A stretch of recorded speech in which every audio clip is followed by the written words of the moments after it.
Seja muito bem-vindo, seja muito bem-vinda. Meu nome é Aurora Pax e você está no curso Tarô e sua Intuição. Hoje nós vamos falar sobre a família 3 da Imperatriz.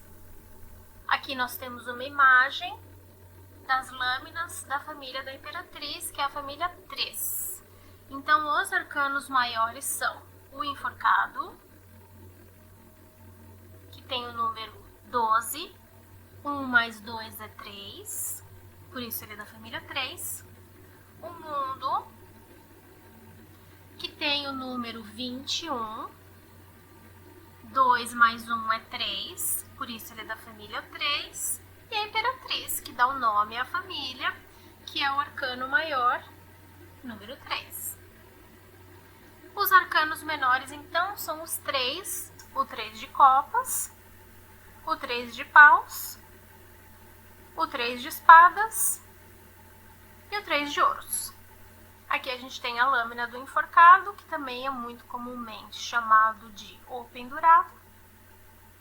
A gente vai falar sobre as interpretações comuns que se dão para essa lâmina, a história do enforcado, é muito bacana, um pouco do simbolismo dessa carta, dessa lâmina, e a relação do enforcado com a Imperatriz, o mundo e a numerologia. Então, algumas das interpretações comuns para essa lâmina são estar em suspensão, pendurado, estar indeciso ou indecisa, estar ou ser interrompido no tempo ou em alguma ação, uma pausa, né? Sacrifício. Lembra que a gente falou numa carta sobre a leitura que a gente simulou? E eu falei que eu tinha feito uma leitura para Madonna? Então, naquela leitura estava com esse significado, né? Vocês devem lembrar. E também estar emperrado. Não sai do lugar, fica preso ali naquilo, numa ação ou até preso a algum passado, alguma coisa assim, ok? Então essas são interpretações comuns, lembrando que isso não significa que elas sejam as únicas, mas elas são bastante comuns. Muitas dessas ideias ou interpretações, elas podem ser consideradas por muitas pessoas como negativas, né? Indecisão, interrompido, sacrifício, principalmente se você não entender muito bem a ideia de sacrifício, entender só para um lado, né? Estar emperrado. Mas, por exemplo, né? Estar em suspensão ou interrompido no tempo pode só significar que é necessário nesse momento um pouco de paciência, né? Ter um pouco de paciência, que não é negativo, né, pessoal? É uma coisa que a gente tem que trabalhar. Aí a gente já pode ver a nossa primeira relação, na paciência. A Imperatriz, ela está o quê? Gestante. Então, ela estando grávida, vamos dar uma olhadinha na carta da Imperatriz. Vou passar aqui o slide. Olha só, a Imperatriz, ela está gestante, tá, pessoal? Então, costuma-se dizer que a Imperatriz, depois a gente vai estudar muito mais dos símbolos, né, da abundância e tudo mais. Mas, aqui, na relação entre o enforcado e a Imperatriz, ela estando gestante, tem a paciência aqui e tem a paciência aqui por estar, então, de ponta cabeça, né, interrompido no tempo, tá bom? Então, essa é a nossa primeira relação entre o enforcado e a Imperatriz, uma das interpretações que é paciência. Agora que a gente já viu a relação do enforcado com a Imperatriz, com a paciência, que nós já vimos os significados mais comuns dados à lâmina, nós vamos falar sobre a história do enforcado. Primeiro, deixar bem claro que a mitologia nórdica pode ser ou não do seu interesse e não tem problema, você pode conhecer bastante, não conhecer nada, a gente vai dar uma breve pincelada só para ilustrar os significados dessa carta. Lembrando que as lâminas, elas podem ser associadas com os mais diversos mitos e mitologias, ok? A gente vai trazer essa hoje, que é do sacrifício de Odin. Uma das interpretações de Yggdrasil é que é uma árvore gigantesca que pode ser considerada a casa dos deuses. essa árvore gigantesca também muitas vezes é atribuída à origem da árvore da vida.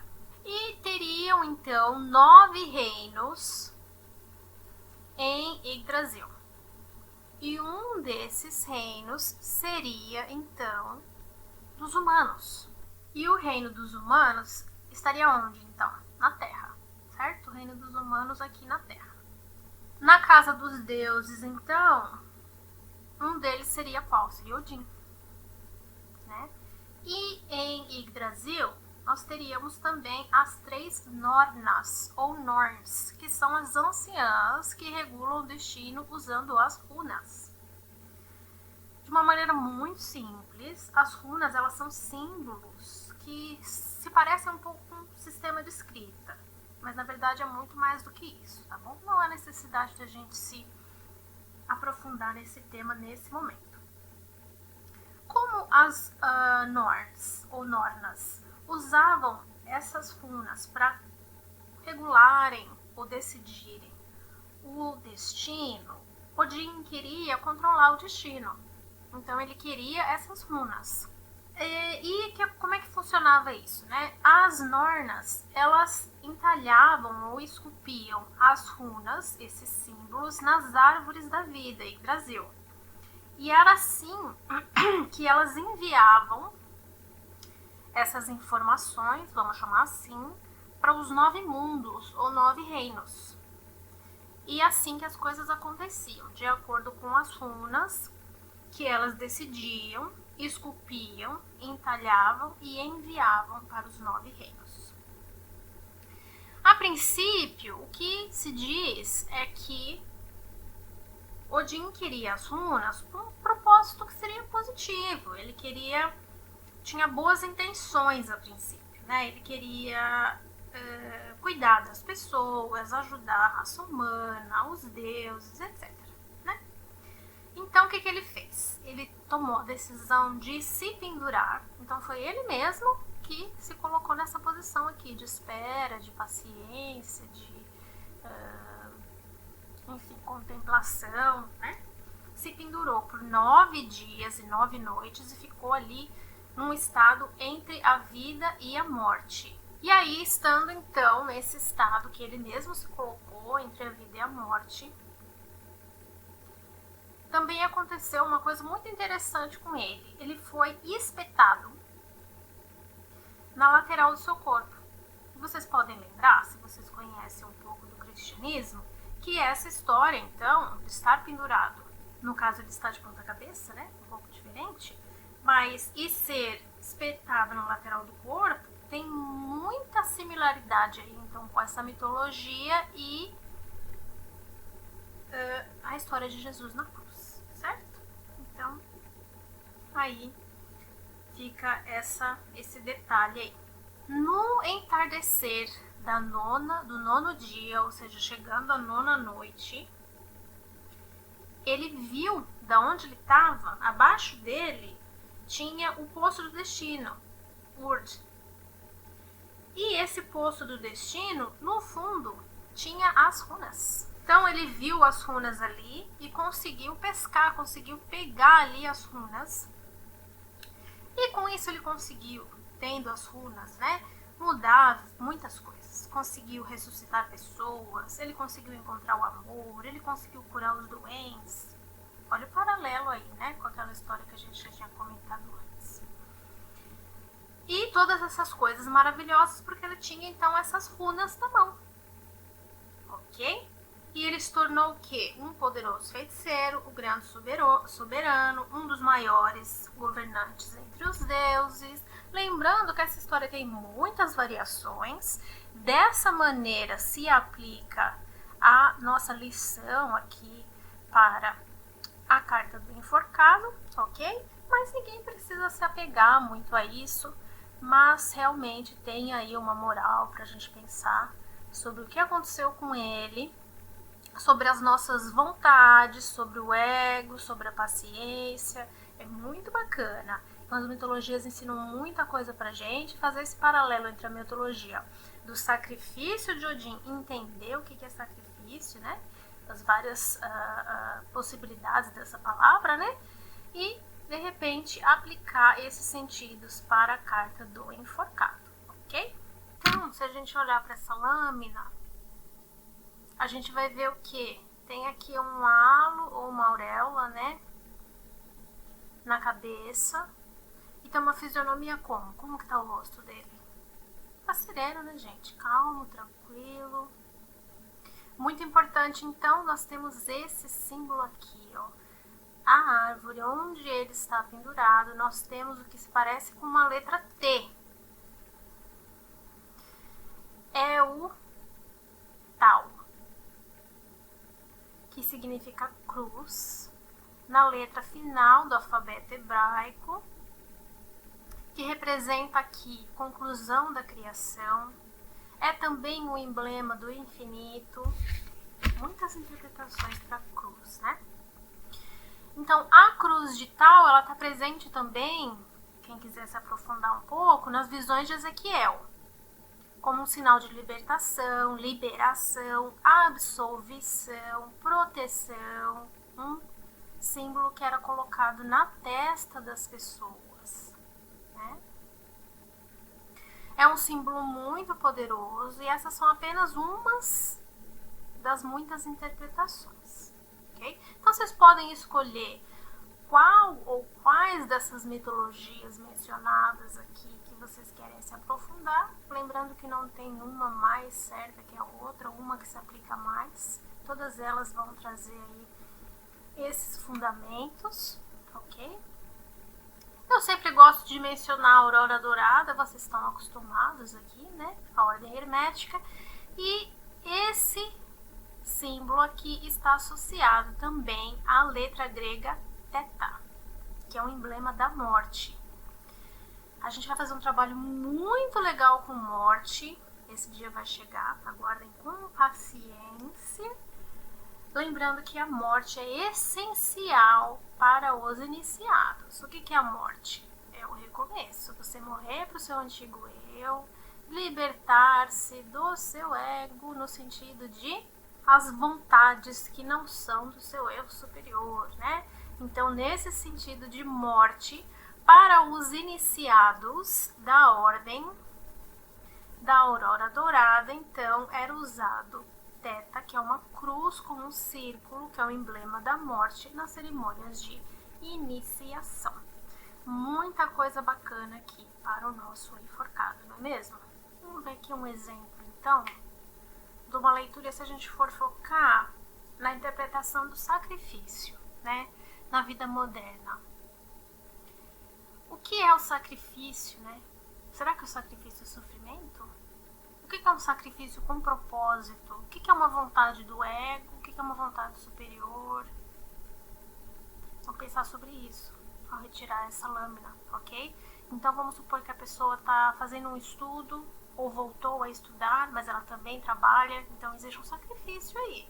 Ela vai ter que sacrificar alguma coisa, né? Na vida dela ela vai ter escola, ela vai ter trabalho, ela vai ter família, ela vai ter vida social, amigos.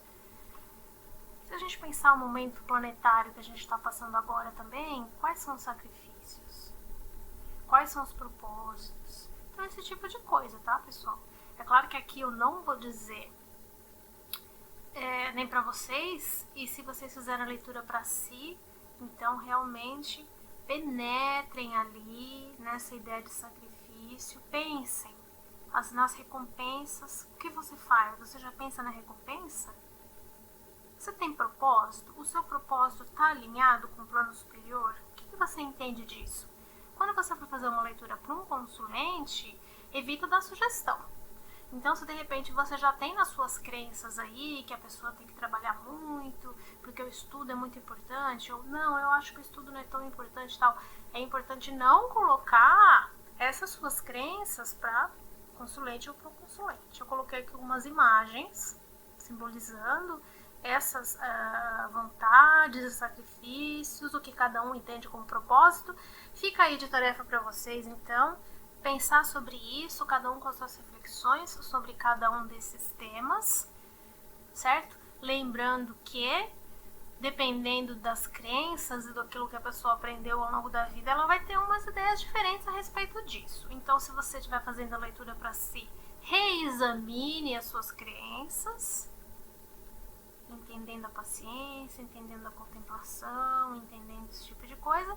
E quando você for fazer a leitura para alguém, o símbolo já fala bastante, evite colocar as suas crenças e aquilo que você acredita ao falar, tá bom, pessoal? Porque vai ser também a interpretação e o sentido da pessoa que está recebendo a leitura, tudo bem?